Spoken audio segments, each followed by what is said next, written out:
ناظرین، ایک بادشاہ تھا، اس نے ایک طوطا پالا۔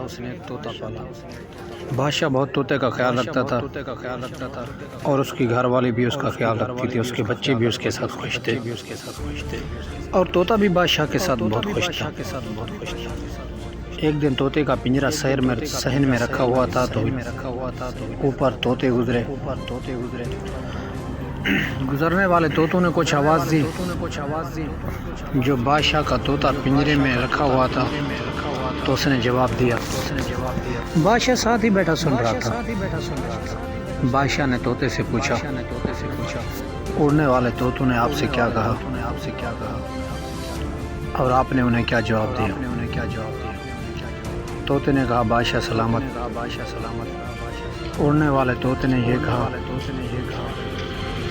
کہ بہار کا موسم ہے، چلو سیر کو چلتے ہیں، کچھ کھا پی کر آئیں گے۔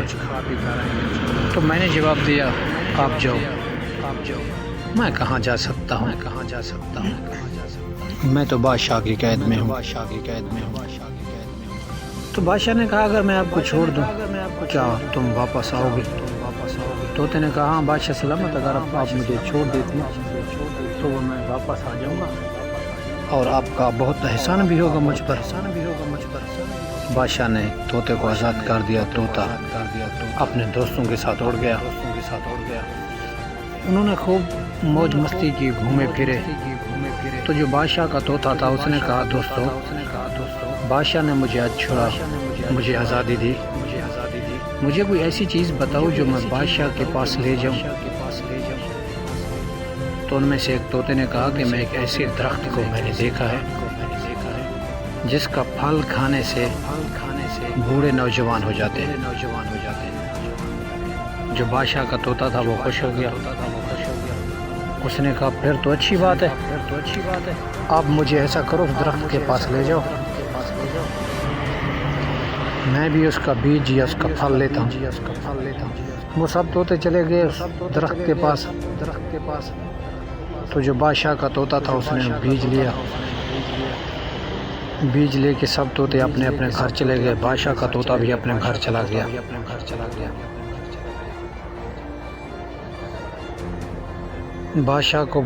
بادشاہ نے پوچھا، طوطے واپس آ گئے؟ طوطے نے جواب دیا، بادشاہ سلامت، میں واپس آیا، لیکن آپ کے لیے ایک تحفہ لایا ہوں۔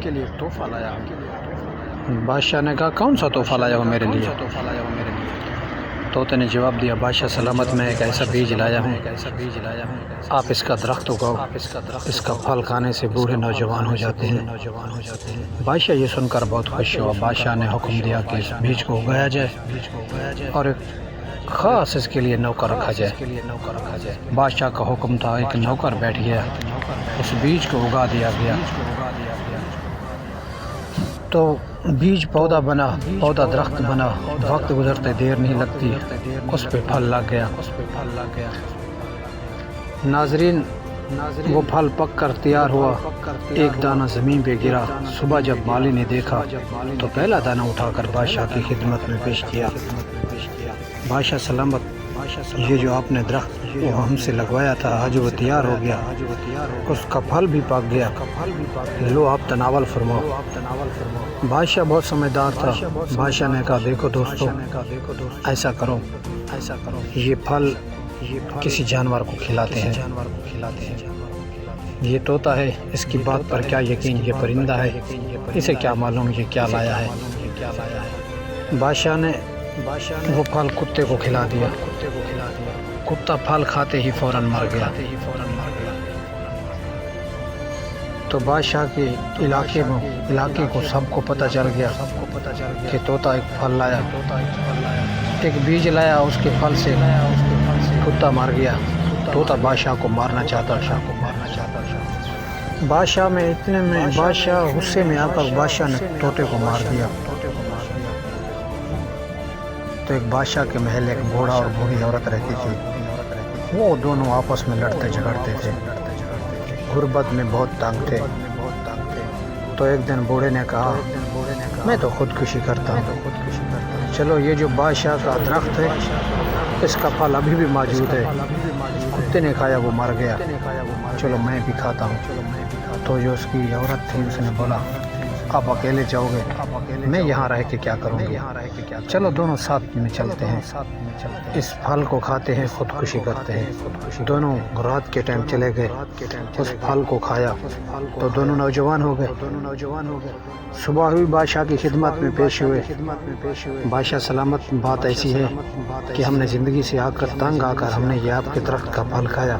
ہم تو بہت بوڑھے تھے، مرنے کی عمر تک تھے، لیکن ابھی ہم جوان ہو گئے۔